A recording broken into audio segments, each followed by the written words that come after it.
मुझे आप लोगों ने भगवान श्री कृष्ण की ससुराल में बुलाया है, क्योंकि ऐसी हमारी धार्मिक मान्यता है कि ये भगवान श्री कृष्ण की ससुराल है। इसके साथ साथ जब असम को हम याद करते हैं तो हम याद करते हैं ये माँ कामाख्या की धरती है। और मुझे आज बड़ा सौभाग्य है कि हमारे जो यशस्वी जिलाध्यक्ष है समाजवादी पार्टी के दिगांतिका हजारिका जी, जो लगातार इस क्षेत्र में समाज सेवा और राजनीतिक क्षेत्र में लगातार लोगों के आंसू पोंछने का काम करते हैं, लोगों के दुख और सुख में साथ खड़े रहते हैं। ऐसे लोगों में के साथ जुड़कर मुझे भी आप लोगों से जुड़ने का सौभाग्य प्राप्त हुआ। और यहाँ पर जो कलाकार बंधु हैं, जो हमारी छोटी बहनें हैं, छोटी बेटियां हैं, और बहुत सुंदर हमारे साथी गायक साहब जो हीरो जैसे लगते हैं, और जो हमारी साथी है गायिका जी ने, इन्होंने मेरा आप सबके माध्यम से जो स्वागत और अभिनंदन किया, मैं दिल की गहराइयों से आप लोगों का बहुत बहुत आभार प्रकट करता हूं। और इस रथ को, जब इस लड़ाई को हम लड़ रहे हैं, तो उसमें जो साथ है भगवान कृष्ण की भूमिका में जिन्हें हमने उतारा है, वो ऐसे हमारे समाजवादी पार्टी के जो प्रदेश अध्यक्ष हैं, जो किसी परिचय के आवश्यक नहीं है, लगातार 35 सालों से असम में सामाजिक और राजनीतिक जीवन को जी रहे मेरे बड़े भाई ब्रोजेन हेंड्रिक्स साहब, जिनकी वजह से मुझे आना प्राप्त हुआ। और ऐसे एक हमारे बहुत सीनियर वकील इस प्रदेश के जो लगातार हमें ऊर्जा देने का काम करते हैं, मैं आपका भी स्वागत और अभिनंदन करना चाहता हूं। लगातार नारायण दत्त गुरन साहब, ये हमारे जनरल सेक्रेटरी हैं पूरे आसाम के, और हमारे साथ कंधे से कंधा मिलाकर चल रही हमारी साथी अनुरूपा बोरो जी, जो कि हमारी पार्टी की कोषाध्यक्ष है, और महिला विंग की जो एनर्जेटिक आप प्रभारी भी हैं, मैं आपका स्वागत करता हूं। हमारे साथ इस यात्रा में चल रहे अब्दुल अमजीद साहब, जनरल सेक्रेटरी साहब, इनका भी मैं स्वागत करता हूं। मेरे प्यारे अनिल मेहरा साहब, और यहाँ के जो स्थानीय नेता हैं कमलदास साहब, जिन्होंने इस माहौल को बनाया, आपसे मुझको जुड़वाया, मैं आपका दिल की गहराइयों से स्वागत करता हूं। मैं देख पा रहा था कि अभी लगातार हमारे जो पीछे साथी बैठे हैं, ये यहाँ के स्तंभ हैं, माइलस्टोन है। ये लोगों ने जुड़कर समाजवादी आंदोलन को आज गति दी। मैं इन लोगों का भी आभार प्रकट करता हूं कि आपने मेरे नेता माननीय अखिलेश यादव जी पर विश्वास कर और इस यात्रा की शुरुआत नहीं हो पाती अगर हमारे नेता माननीय अखिलेश यादव जी हमें आशीर्वाद नहीं देते। और मैं बहुत जिम्मेदारी से कहना चाहता हूं, इस असम समाजवादी पार्टी की डिजाइनर कोई है, आर्किटेक्ट कोई है, जिनकी वजह से मैं आप लोगों के बीच में आ पाया, जिनकी वजह से ये आज पूरा एक समाजवादी परिवार बन पाया। हमारी नेत्री, हमारी सांसद डिंपल यादव जी, मैं आप लोगों की, सभी असम के लोगों की भावनाएं उनको लखनऊ बैठी हुई है, उनसे जोड़ के आप लोगों के माध्यम से धन्यवाद करना चाहता हूं कि आप लोगों के बीच में जुड़ने का हम सबको सौभाग्य प्राप्त हुआ।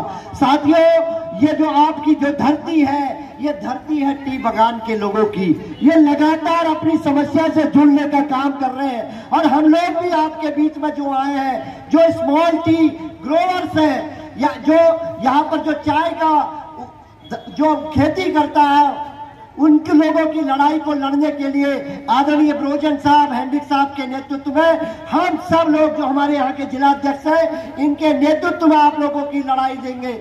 आपकी जो लैंड अलॉटमेंट का जो इशू है, उसको समाजवादी पार्टी लड़ने के काम करेगी, और जो ग्रीन लीव्स की कॉस्ट ऑफ ग्रीन लीव्स की है, उस लड़ाई को हम लोग लड़ेंगे।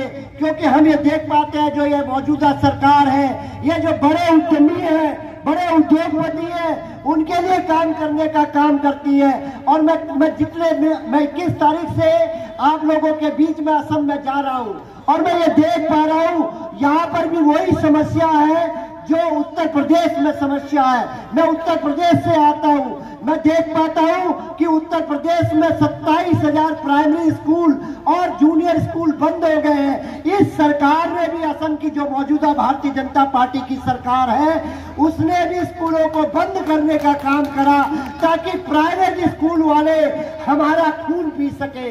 आज यहाँ पर भी स्कूलों की स्थिति ऐसे ही है और जो स्वास्थ्य की स्थिति उत्तर प्रदेश में है वैसी स्थिति यहाँ पर है अस्पतालों में, क्योंकि प्राइवेट अस्पताल किनके हैं आप लोगों को पता है। सरकारी स्कूलों में ना, सरकारी अस्पतालों में ना तो डॉक्टर है ना दवाई है, और रोजगार का तो ये हालत है आसाम में। आसाम का व्यक्ति अपनी नौकरी को पाने के लिए दिल्ली, बॉम्बे और छोटे मोटे शहरों में नौकरी करके अपना जीवन यापन कर रहा है, अपना परिवार का वो पालन पोषण कर रहा है। इस लड़ाई को भी समाजवादी पार्टी आदरणीय ब्रॉजन हेंडिक के नेतृत्व में आप लोगों के बीच में लड़ने का काम करेगी। आप लोगों ने जो मुझे प्यार और सम्मान दिया, मैं माननीय अखिलेश यादव जी के, जब हम लोग ब्रॉजन हेंडिक और हम लोग चले थे तो हमने कहा था कि हम असम में एक नारे के साथ चलेंगे।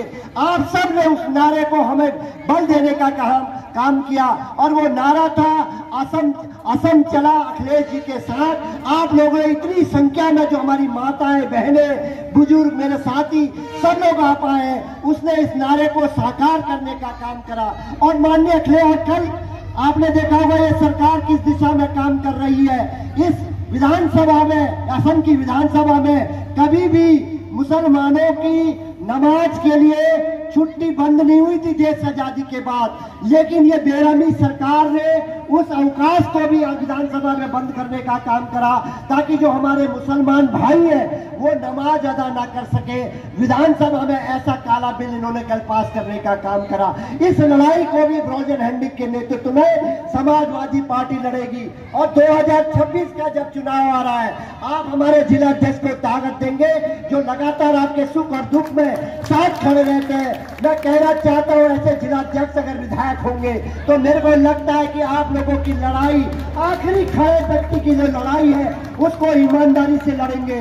और जो माननीय अखिलेश यादव जी ने सूत्र दिया है और जिसको लेकर मुझे जमीन में उतारने की उन्होंने जिम्मेदारी दी है, वो सूत्र दिया है पीडीए का, पिछड़ा दलित अल्पसंख्यक समाज, इस पर जो अत्याचार हो रहा है वो किसी से छुपा नहीं है। असम में जो मुख्यमंत्री जी है वो किस प्रकार का भेदभाव कर रहा है ये आखिरी खड़ा व्यक्ति भी समझ पा रहा है। और माननीय अखिलेश यादव जी ने जो नारा दिया है सामाजिक न्याय का और जाति जनगणना का, मैं आपसे संकल्प लेकर कहता हूँ, प्रोफेसर भुवन जोशी राष्ट्रीय सचिव और प्रवक्ता हूँ मैं पार्टी का, असम का मैं इंचार्ज हूँ, मैं कहना चाहता हूँ अगर हमारी सरकार बनेगी 2026 में तो जाति जनगणना इस देश में हो पाएगी।